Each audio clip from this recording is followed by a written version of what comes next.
हाय सांग माने आपन स्वागत मो चैनल धनंतरी आयुर्वेदिक को। आज चलतु जाना गोटे दुर्लभ जड़ीबूटी विषय जार ना है बारी पोकशुंगा। आमर एक्जिमा होगला जमती मलकंटक होगला ये बहुत मात्रा यूज करा जाए यूज मु कहबी सांग भल कि देखु आपको कह जाए बारी पोकशुंगा।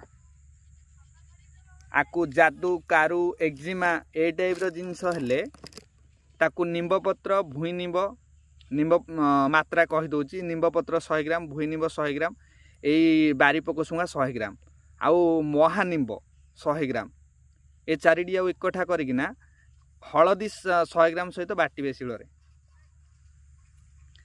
बाटिकिना जो जगार आमर एक्जिमा होइची किंबा जादू होइची कि अलग एलर्जिक रिएक्शन किसी अच्छी से जगार आप अप्लाई करंतु देखिए गोटे 15 दिन गला से जगार संपूर्ण भाव एक्जिमा थाउ किंबा जादू स्किन डिजीज पूरा निर्मूल भाव भल हो। आकु आउ गोटे उपाय है मलगंडक केमिति व्यवहार करेंगे।